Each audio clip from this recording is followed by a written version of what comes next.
Everyone, आज मैं आपको चैप्टर 12 करवा रही हूँ। मुझे लगता है तब तक जब आप लोग ये चैप्टर पढ़ रहे हो उससे पहले आप लोगों ने मेरी चैनल पे आपके पेपर स्टाइल, एनुअल एग्ज़ाम की पेपर स्टाइल और ब्लूप्रिंट देख ली होगी, जिसमें ब्लूप्रिंट में आपको पता है सबसे ज़्यादा वेटेज का चैप्टर 11 और 12 चैप्टर है। क्लियर? तो 12 चैप्टर 12 है स्टैटिस्टिक। स्टैटिस्टिक में मीन, मीडियन, मोड के सम आते थे। मैं क्या बोल रही हूँ, आते थे, बराबर, जो अभी भी आएंगे, पर टेक्स्ट बुक में ओमिट किए हैं। 10th के पेपर में भी पूछे जाते हैं। 10th के बोर्ड के पेपर में भी 9th का कॉन्सेप्ट मीन, मीडियन, मोड कैसे ढूंढना है वो पूछा जाता है। 9th में भी पहले पुरानी बुक में था, पर फिर उन लोगों ने नई बुक में ओमिट किया है, पर फिर भी आप लोगों को 10th में तो पूछा ही जा रहा है। क्लियर? समझ में आ रहा है? जैसे 11 चैप्टर की मैं बात करूं तो 11 चैप्टर में 6 3 डायमेंशन फिगर थे। Cube, cuboid, cylinder, cone, hemisphere and sphere, जिसमें से 3 9th स्टैंडर्ड में ओमिट कर दिए हैं, क्यूब, क्यूबॉइड और सिलेंडर। पर 10th स्टैंडर्ड में आपको क्यूब, क्यूबॉइड, सिलेंडर, कोन, स्फीयर और हेमिस्फीयर सबका कॉन्सेप्ट पूछते हैं। मतलब 9th स्टैंडर्ड में भले जो भी कोई चीज़ ओमिट की है, पर 10th वाले उसको ओमिट नहीं गिनते हैं। और अब हमारा जो लास्ट का टाइम है उस पर हमें पता चल जाना चाहिए कि हम ऑलरेडी 10th में आ चुके हैं, क्योंकि आपको मैंने बता दिया कि एनुअल एग्ज़ाम की आपकी पूरी पेपर स्टाइल भी 10th के अकॉर्डिंग ही है। क्लियर? और उसकी ब्लूप्रिंट भी थी। तो पहले तो हम लोग जो मेन चीज़ है यहाँ पे चैप्टर 12 में ग्राफ, वो मैं सिखा रही हूँ। और एक लेक्चर में आपका पूरा मीन, मीडियन, मोड के ऊपर भी डालूंगी, क्योंकि आपको 10th में प्रॉब्लम ना हो और 9th में भी हम लोग पूछेंगे। क्लियर? चैप्टर 12 है स्टैटिस्टिक। जो स्टैटिस्टिक मतलब सिस्टमेटिक अरेंजमेंट। स्टैटिस्टिक का मतलब क्या होता है? कोई भी इंफॉर्मेशन है उसका सिस्टमेटिक अरेंजमेंट करना है, बराबर। जैसे कि आपका घर, आप घर चलाते हो, कोई लेडीज़ है, बराबर, उसका हस्बैंड 50,000, 40,000 या 30,000 जो भी कोई अमाउंट उसको देता है एज अ होम खर्च, बराबर, घर के खर्चे के लिए कुछ भी देता है, तो वो क्या करेगी, उसको कैटेगराइज करेगी। जैसे कि रेंट, अगर रेंट पे रहते हो तो, अगर घर का EMI चल रहा है तो EMI। क्लियर? EMI, या फिर आपका रेंट, फिर ग्रोसरी आ गया, फिर मेड को कैसे कितने पैसे देते हो वो आ गया, मतलब house helper. Clear? House helper के बारे में बोल रहे हैं। ग्रोसरी आ गया, लाइट बिल आ गया, गैस बिल आ गया, बराबर। फिर बच्चे हैं तो बच्चों की फीस आई, फीस आ गई, और अदर एक्सपेंस, बराबर। इस तरह से वो कैटेगराइज करती है सारी चीज़ों को और मैनेज करती है घर को। जैसे कि 30,000 उसको दिए हैं, बराबर, 30,000 उसका हस्बैंड उसको दे रहा है, तो रेंट जा रहा है उसका 10,000। क्लियर? ग्रोसरी जा रही है उसकी 3,000 की, मेड को वो दे रही है 2,000 रुपीज़, लाइट बिल आ रहा है उसका 1,500 रुपये। क्लियर? गैस बिल आ रहा है उसका 500 रुपीज़। स्कूल अब कितने हुए? 10, 3, 13 और 2 15, 30 तो यहीं ख़त्म हो गए। तो ये मैनेजमेंट ही नहीं है, बराबर। मतलब यहाँ पे मैंने यहाँ पे आप लोगों को अलग दूसरा एक डिस्ट्रीब्यूशन बताया है, उसमें थोड़ा कैलकुलेशन में मिस्टेक हो रहा था। 30,000 रुपीज़, 30,000 रुपीज़ आपको मंथली कोई हस्बैंड अपनी वाइफ को दे रहा है, तो वो वाइफ ने इस तरह से डिस्ट्रीब्यूट किया गया है। क्लियर? अब ये जो डिस्ट्रीब्यूशन है वो अलग अलग तरीके से रिप्रेजेंट कर सकते हो, बार ग्राफ में, पाई चार्ट में। क्लियर? तो वही डिस्ट्रीब्यूशन, पर ये जो है वो इसकी फ्रीक्वेंसी है, ये डिस्ट्रीब्यूशन है, मतलब सिस्टमेटिक अरेंजमेंट किया है। वो लेडी ने क्या किया गया है? सिस्टमेटिक अरेंजमेंट किया है। ये तो हमने घर की बात की, घर के खर्च की बात की। इस तरह से बहुत सारी चीज़ें होती है। जैसे कि आपके वहाँ पे कोई फंक्शन है, सोसाइटी में कोई फंक्शन है,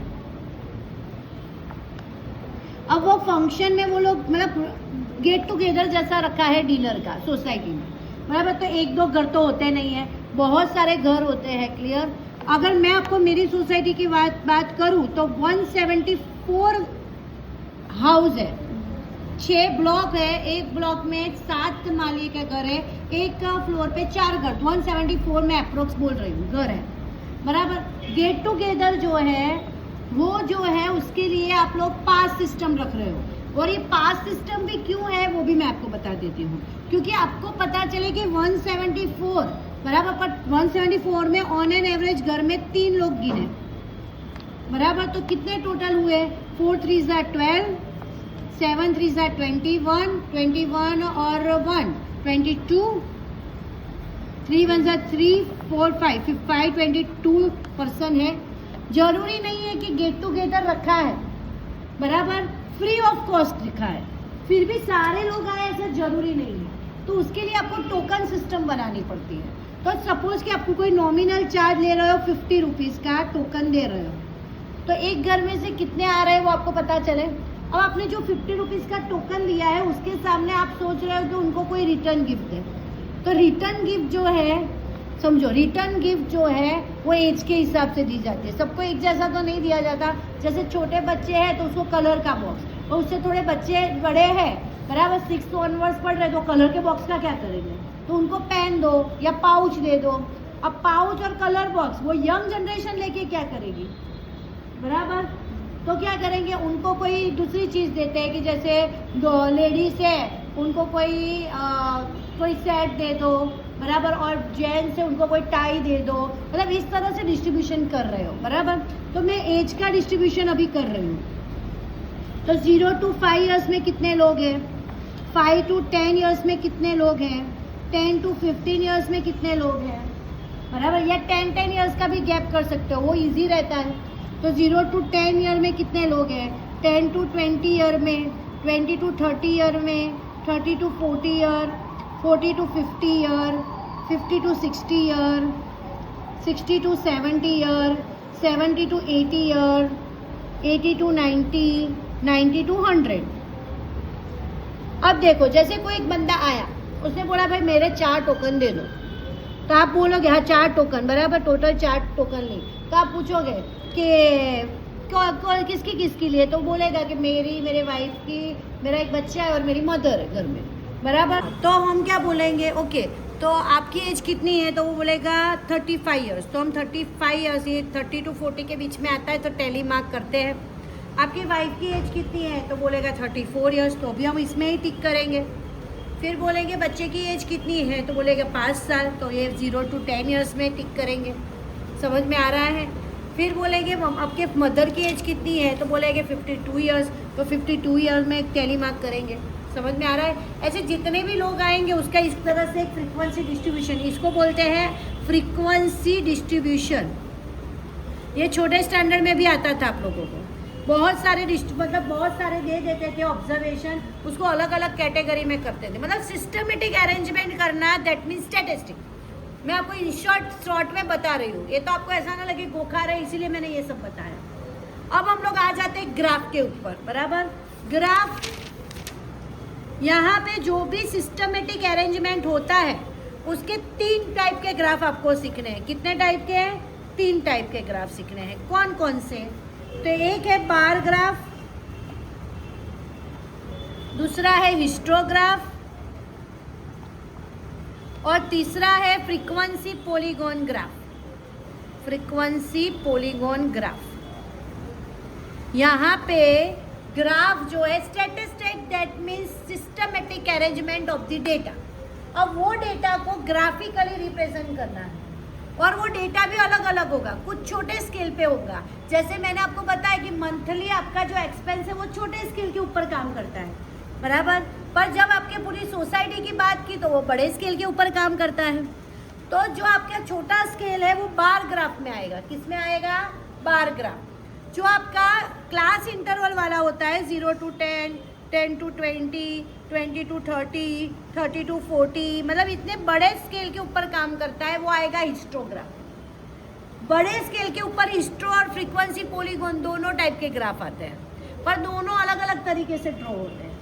जबकि बार ग्राफ छोटे स्केल के ऊपर काम करता है। छोटे स्केल मतलब आपको रैंडमली ऑब्जर्वेशन दिया हो कि चलो ए ग्रेड आने वाले, बी ग्रेड आने वाले, सी ग्रेड, डी ग्रेड और ई ग्रेड आने वाले स्टूडेंट्स की यादी बनाओ, तो ये छोटे स्केल के ऊपर काम कर रहे हो, तो उसमें आता है बार ग्राफ। और ये डेटा एक दूसरे के साथ कनेक्टेड नहीं है, इससे कनेक्टेड है। देखो 0 to 10, 10 to 20 क्लास इंटरवल है। समझ में आ रहा है?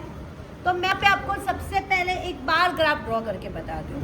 बहुत इजी है, बराबर ध्यान से देखना, तो इजी वे में फटाफट आ जाएगा आपको। चलो बार ग्राफ ड्रॉ करते हैं। आप लोग अपनी टेक्स्ट बुक का 12.1 निकालो। टेक्स्ट बुक में 12.1, टेक्स्ट बुक का 12.1, जिसमें आपको सर्वे बोला है। Survey conducted by an organisation for a cause of illness and death, मतलब बीमारियां और जिसकी वजह से लोग मरते हैं, डेथ बराबर, इलनेस मतलब बीमारियां जिसकी वजह से लोग बीमार रहते हैं और जिनकी डेथ हो जाती है, जिसमें women between age 15 to 44 years का सर्वे किया है। वुमेन का सर्वे किया है, वुमेन्स का, जिनकी एज 15 to 44 ईयर्स के बीच में है, बराबर, जिनकी बीमारियां और डेथ रेट के बारे में बताया है। क्लियर? तो यहाँ पे लिखा है कॉजेस, मतलब जो भी बीमारियां है वो लिखी है, और यहाँ लिखा है फीमेल फर्टिलिटी रेट, जो परसेंट में दिया है। ये आपको टेक्स्ट बुक में तो देखने के लिए मिलेगा ही मिलेगा। यहाँ पे बोला है पहला, मैं आपको टेक्स्ट बुक में दिखाऊँ तो देखो, पहला बोला है रिप्रोडक्टिव हेल्थ कंडीशन। तो रिप्रोडक्टिव हेल्थ कंडीशन में फीमेल फर्टिलिटी रेट है 31.8। न्यूरोफिजियो कैरेक्टर कंडीशन जिसमें 25.4 है। इंजर इसमें है 12.4। कार्डियोवैस्कुलर कंडीशन में है 4.3। रेस्पिरेटरी कंडीशन में है 4.1 और अदर कोर्सेज में है 12.0। अब आप देखो यहाँ पे डिस्ट्रिक्ट डेटा दिया है, मतलब आपको ऑब्जर्वेशन छोटा है, बराबर, क्लास इंटरवल में नहीं है। जबकि देखो इसमें क्लास इंटरवल में है डेटा, क्लास इंटरवल में नहीं है। आपको रैंडमली ऑब्जर्वेशन दिए हुए हैं कि इसके बारे में, इसके बारे में, इसके बारे में। क्लियर? तो इसमें आएगा आपका बार ग्राफ। क्या आएगा? Bar graph. अब बार ग्राफ हो, हिस्टोग्राफ हो या फ्रीक्वेंसी पॉलीगॉन ग्राफ हो, बेसिक ग्राफ सब में सेम रहता है। क्या है बेसिक ग्राफ? तो देखो ये आपका ग्राफ है। ग्राफ आपका 10x10 का ही होना चाहिए। कई लोग एक ब्लॉक में 10 लाइंस होनी चाहिए, कई लोग 5 लाइंस के ग्राफ लेते हैं, वो छोटे स्टैंडर्ड में यूज़ होते हैं, बड़े स्टैंडर्ड में यूज़ नहीं होते। तो आपको बार ग्राफ हो, हिस्टोग्राफ हो या फ्रीक्वेंसी पॉलीगॉन ग्राफ हो, आपको बेसिक ग्राफ ड्रॉ करना है। बेसिक ग्राफ किस तरह से ड्रॉ करना है? हॉरिजॉन्टल और वर्टिकल लाइन ड्रॉ करनी है, दो ब्लॉक छोड़ के। देखो मैंने यहाँ पे 2 ब्लॉक छोड़ दिए है और एक वर्टिकल लाइन ड्रॉ कर दी, लाइन के ऊपर लाइन। फिर मैंने यहाँ पे 2 ब्लॉक छोड़ के एक हॉरिजॉन्टल लाइन ड्रॉ कर दी।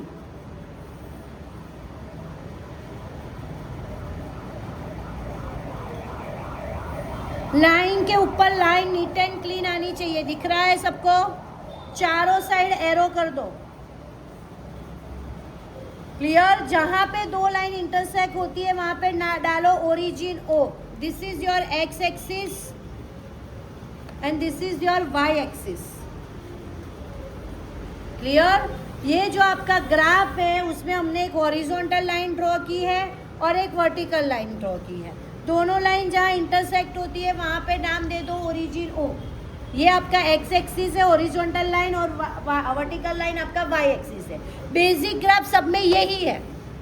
क्लियर? अब हम लोग बार ग्राफ ड्रॉ कर रहे हैं। तो यहाँ पे देखो ये क्या है आपका पहला रिप्रोडक्टिव हेल्थ कंडीशन। पहली जो चीज़ है वो हम एक्स एक्सिस पे बताएंगे और दूसरी चीज़ है वो हम वाई एक्सिस पे बताएंगे। तो पहली चीज़ है हमारी कॉजेस, तो मैं यहाँ पे लिख देती हूँ कॉजेस, और दूसरी चीज़ है हमारी फीमेल फर्टिलिटी रेट, बराबर, जो हम रिप्रेजेंट करेंगे वाई एक्सिस पे। तो मैं वाई एक्सिस पे लिख देती हूँ फीमेल फर्टिलिटी रेट परसेंटेज में, बराबर। अब ये हमारा हमने एक्स एक्सिस पे क्या रिप्रेजेंट करना है वो लिख दिया, वाई एक्सिस पे क्या रिप्रेजेंट करना है वो भी लिख दिया। अब यहाँ पे ध्यान दो, फर्स्ट आपका क्या है, एक ब्लॉक में एक डाला जाएगा। फर्स्ट आपका क्या है, रिप्रोडक्टिव हेल्थ कंडीशन। तो इतना बड़ा नाम तो मैं यहाँ पे कैसे लिखूँ, तो हम बार ग्राफ में क्या करना पड़ेगा, एक ब्लॉक छोड़ के एक ब्लॉक में रिप्रेजेंट करना है, एक ब्लॉक छोड़ के एक ब्लॉक में। तो मैं इतना बड़ा नाम कैसे लिखूँ, तो मैं उसको शॉर्ट फॉर्म में लिखती हूँ रिप्रोडक्टिव हेल्थ कंडीशन RHC। फिर अगेन एक ब्लॉक छोड़ के यहाँ पे लिखा है न्यूरो साइकोलिक कंडीशन, तो NC। अगेन एक ब्लॉक छोड़ के इंजरीज, तो इंजरीज आप पूरा लिख सकते हो। अगेन एक ब्लॉक छोड़ के कार्डियोवैस्कुलर कंडीशन, तो CC। अगेन एक ब्लॉक छोड़ के RC रेस्पिरेटरी कंडीशन। अगेन एक ब्लॉक छोड़ के आपको लिखनी है अदर कॉजेज, तो OC। आप सबने देख लिया, मैंने एक ब्लॉक छोड़ के एक ब्लॉक के अंदर नाम लिख दिया है, क्लियर। अब आ जाते हैं वाई एक्सिस। तो वाई एक्सिस पे देखो नंबर्स आ रहे हैं, तो इसमें मिनिमम नंबर है आपका 4.1 और मैक्सिमम नंबर है 31.8। मिनिमम और मैक्सिमम दो नंबर आपको पता होने चाहिए, मिनिमम और मैक्सिमम दो नंबर आपको पता होना चाहिए, बराबर। अब यहाँ पे मैं दो का गैप लूँगी, 0 to 2, 2 to 4, 6, 8, 10, 12, 14, 16, 18, 20, 22, 24, 26, 28, 30, 32, क्लियर। मैंने दो का गैप लिया है। अभी ये चीज़ मेन है, आपने गैप कितने का लिया है, दो का। तो यहाँ पे जो एक लाइन है, एक ब्लॉक में 10 लाइन है, तो 0 के बाद जो पहली लाइन है उसकी वैल्यू कितनी होगी, तो आपको लिखना है, देखो किस तरह से, गैप कितने का है, 2 का, और टोटल लाइंस कितनी है एक ब्लॉक में, 10। तो ऊपर आएगा ऑलवेज डिफरेंस, गैप कितने का गैप लिया है वो ऊपर न्यूमरेटर में ही आएगा और नीचे कंपलसरी 10 ही आएगा। तो एक लाइन की वैल्यू रहेगी आपकी 0.2, क्या रहेगी, 0.2। मतलब हमने जो यहाँ 0 से लेके 2 तक लिखा है, हमने यहाँ 0 से लेके जो 2 तक लिखा है उसमें ये देखो, पहली लाइन है वो होगी 0.2, उसके बाद 0.4, 0.6, 0.8, 1, मतलब बीच वाली वैल्यू रहेगी डार्क लाइन 1 के ऊपर 1.2, 1.4, 1.6, 1.8 एंड 2। समझ में आ रहा है। एक लाइन की वैल्यू आपको पता होनी चाहिए, एक लाइन की वैल्यू पता नहीं होगी तो आप बीच वाले नंबर नहीं ले पाएंगे, क्लियर। एक लाइन की वैल्यू है 0.2, तो 0 के बाद पहली लाइन आएगी 0.2, फिर 0.4, 0.6, 0.8 और डार्क लाइन है वो आएगी 1 के ऊपर 1.2, 1.4, 1.6, 1.8 और उसके ऊपर आएगा 2। समझ में आ रहा है। इस तरह से 10 लाइन काउंट होती है। अब यहाँ पे ध्यान दो, फर्स्ट है RHC। क्या है RHC? क्या है RHC? रिप्रोडक्टिव हेल्थ कंडीशन, जिसकी वैल्यू है 31.8। तो यहाँ पे देखो 30 कहाँ है, 30 आपका ये रहा। 30 के ऊपर जो डार्क लाइन है वो आपकी 31 हो जाएगी। 30 के ऊपर जो 5 लाइन के बाद जो डार्क लाइन है वो क्या हो जाएगी, 31। 31 के बाद 31.2, 31.4, 31.6, 31.8। तो हो गया 31.8। कहाँ आता है सबको पता चला, वहाँ पे 31.8 से डार्क लाइन आपको पास करनी है।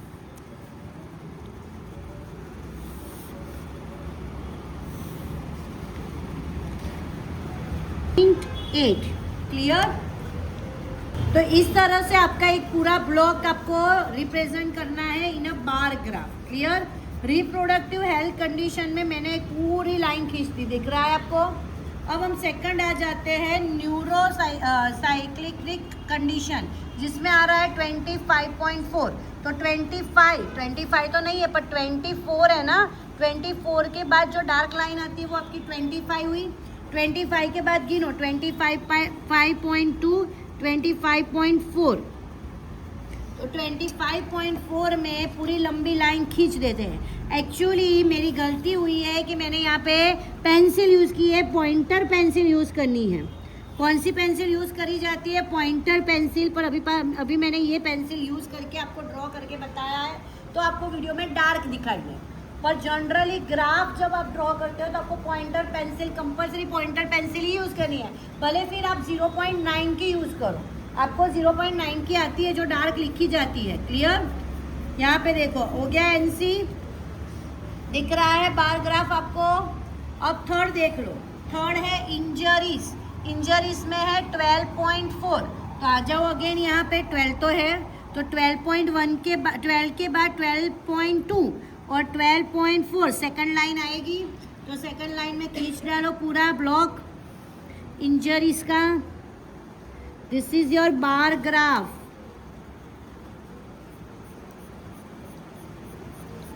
उसके बाद थर्ड है आपका कार्डियोवैस्कुलर कंडीशन, जो है आपका 4.3।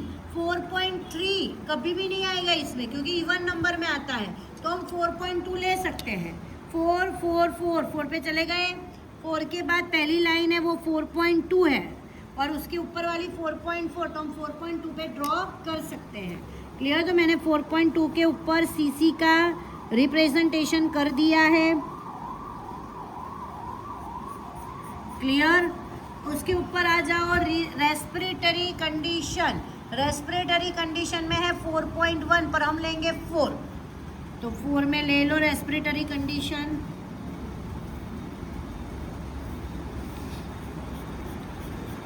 थर्ड है आपका अदर कॉजेज। अदर कॉजेज जो है उसमें आप लोग देख लो 22.0, मतलब 22 कहाँ है हमारा? 22 ये रहा। क्लियर? तो यहाँ पे लाइन खींच डालेंगे।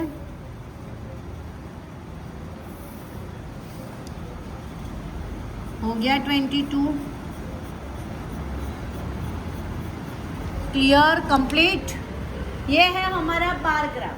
बार ग्राफ छोटे स्केल के ऊपर काम करता है, जिसमें यहाँ पे आपको रैंडमली नंबर ही दिए होंगे। वो नंबर आपको किस तरह से रिप्रेजेंट करना है? एक ब्लॉक छोड़ के एक ब्लॉक, एक ब्लॉक छोड़ के एक ब्लॉक, एक ब्लॉक छोड़ के एक ब्लॉक में करना है। क्लियर? और वर्टिकल लाइन में आप लोगों को नंबर्स रिप्रेजेंट करने हैं। पर नंबर का आप लोगों को पहले जो आपके ऑब्जर्वेशन दिए हैं उसमें मिनिमम और मैक्सिमम वैल्यू ढूंढनी है, और उसका डिफरेंस कितना है वो देखने के बाद आपको यहाँ पे रिप्रेजेंट करना है। क्लियर? अब मेन इंपॉर्टेंट चीज स्केल। स्केल लिखना बहुत ही ज़रूरी है, वरना मार्क्स कट जाता है 1 मार्क। स्केल मतलब 1 centimetre equal to how much? 1 centimetre मतलब ये, तो 1 सेंटीमीटर के गैप में आपने क्या लिया है? तो लिया है 2 का गैप, तो लिखेंगे 2 फीमेल फर्टिलिटी रेट।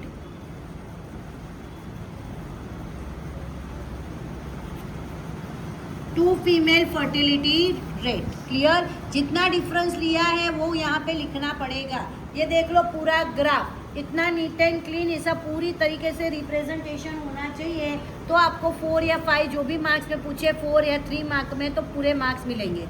एक 1 मोर हो जाए। चलो दूसरा देखो टेक्स्ट बुक में सेकंड नंबर का क्वेश्चन। सेकंड नंबर के क्वेश्चन में क्या दिया है? The following data on the number of girls पर 1000 boys in different section of Indian society is given below. मतलब schedule caste, schedule tribes, SC non SC ST, backward, non backward, rural and urban, इन सब में 1000 boys के ऊपर कितनी girls है? मतलब 940 गर्ल्स पर 1000 बॉयज़, 970 गर्ल्स पर 1000 बॉयज़। तो वो आपको ऑब्जर्वेशन दिया है। क्लियर? इसको आपको रिप्रेजेंट करना है बार ग्राफ में। सबसे पहले बेसिक ग्राफ ड्रॉ करेंगे। चलो बेसिक ग्राफ फटाफट। अब तो आप सबको याद हो गया होगा, एक हॉरिजॉन्टल लाइन ड्रॉ करनी है और एक वर्टिकल लाइन ड्रॉ करनी है। फटाफट स्पीड आ जानी चाहिए। जब भी आप लोग सेकंड ग्राफ ड्रॉ कर रहे हो तब 2 ब्लॉक छोड़ के एक हॉरिजॉन्टल लाइन और 2 ब्लॉक छोड़ के एक वर्टिकल लाइन ड्रॉ कर दो। दोनों लाइन के साथ ऑल साइड्स पे एरो डाल दो। दोनों साइड जहाँ इंटरसेक्ट हो रही है उसको डाल दो ओरिजिन ओ, यहाँ पे डाल दो एक्स एक्सिस, यहाँ पे डालो वाई एक्सिस, ये सब कंपलसरी है। क्लियर? हॉरिजॉन्टल लाइन को एक्स एक्सिस, वर्टिकल लाइन को वाई एक्सिस, इतना बेसिक ग्राफ हो गया। अब आ जाओ यहाँ पे क्वेश्चन में, जो पहला दिया है वो हम एक्स एक्सिस पे रिप्रेजेंट करेंगे, जो पहला दिया है उसको हम एक्स एक्सिस पे रिप्रेजेंट करेंगे, और जो दूसरा दिया है नंबर ऑफ गर्ल्स पर 1000 बॉयज उसको वाई एक्सिस पे रिप्रेजेंट करेंगे। तो यहाँ पे एक्स एक्सिस पे मैं लिख देती हूँ सेक्शन, और यहाँ पे वाई एक्सिस पे मैं लिख देती हूँ नंबर ऑफ गर्ल्स पर 1000 बॉयज।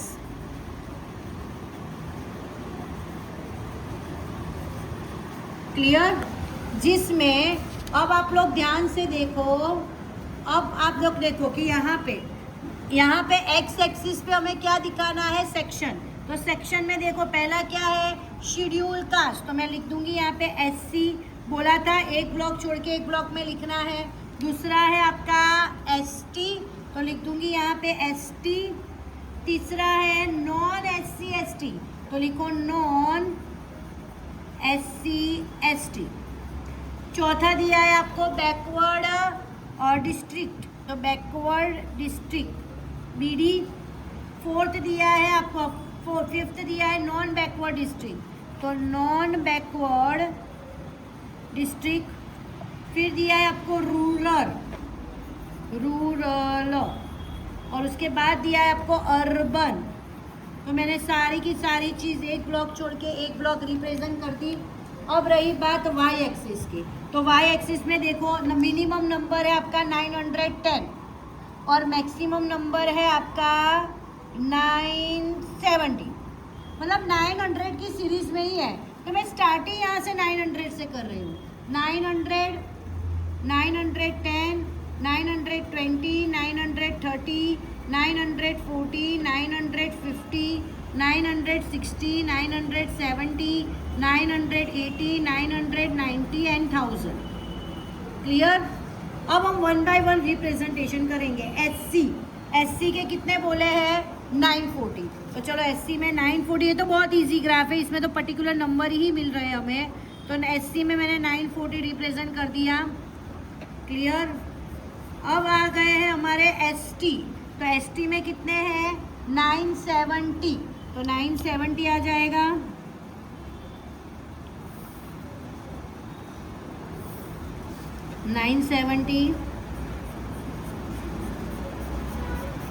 फिर है नॉन एससी एसटी, तो नॉन एससी एसटी का कितना दिया है यहाँ पे, 920, तो 920 पे आ जाएगा नॉन एससी एसटी का।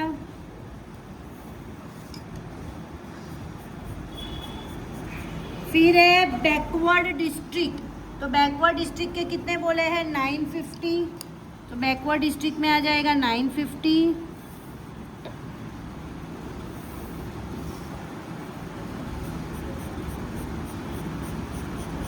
फिर है नॉन बैकवर्ड डिस्ट्रिक्ट, तो नॉन बैकवर्ड डिस्ट्रिक्ट में अगेन है 920, तो अगेन 920 में करो। नॉन एससी एसटी और नॉन बैकवर्ड दोनों में 920 है। सॉरी मैंने यहाँ पे 910 पे कर दिया, 920 आया। ध्यान से करना, गलती ना हो। क्लियर? फिर रूलर में है 930, तो 930 पे मैं ड्रॉ करूंगी।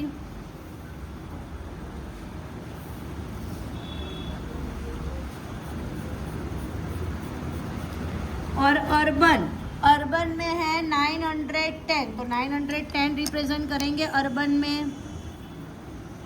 यहाँ पे तो सारी वैल्यूज आ ही जाती थी, तो इसमें 1 लाइन की वैल्यू ढूंढने की ज़रूरत ही नहीं पड़ी। उसमें हमने 2 का गैप लिया था, तो 1 लाइन की वैल्यू ढूंढने की ज़रूरत पड़ी थी। यहाँ पे तो सारे नंबर आ जाते हैं। क्लियर?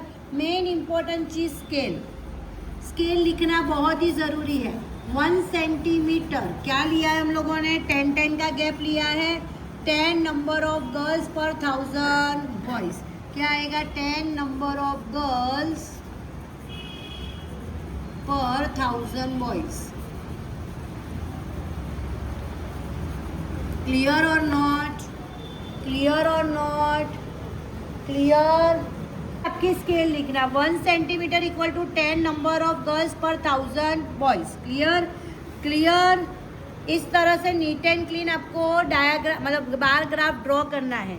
2 और बार ग्राफ है पर वो मैं आपको नेक्स्ट वीडियो में रिप्रेजेंट करूंगी। एक ही ग्राफ है क्वेश्चन नंबर 3, देख लो यहाँ पे क्वेश्चन नंबर 3 जो है टेक्स्ट बुक में वो आप लोगों को करना है। और अगर आप लोगों को नहीं हो रहा हो तो आप कमेंट सेक्शन में लिखना, मैं आपको ये इसका वीडियो भी लेके आऊँगी। क्लियर? पर अभी मैंने बार ग्राफ के आपको 2 ग्राफ ड्रॉ करवाए हैं जो आपको रिप्रेजेंट करके दिए हुए हैं। उसको आप पहले प्रॉपरली देखो, रिप्रेजेंट करो, फिर आप लोग क्वेश्चन 3 ट्राई करना। क्लियर? ये वीडियो किसी भी तरह आपको अगर हेल्पफुल लगा हो तो please like, subscribe my channel. Thank you very much.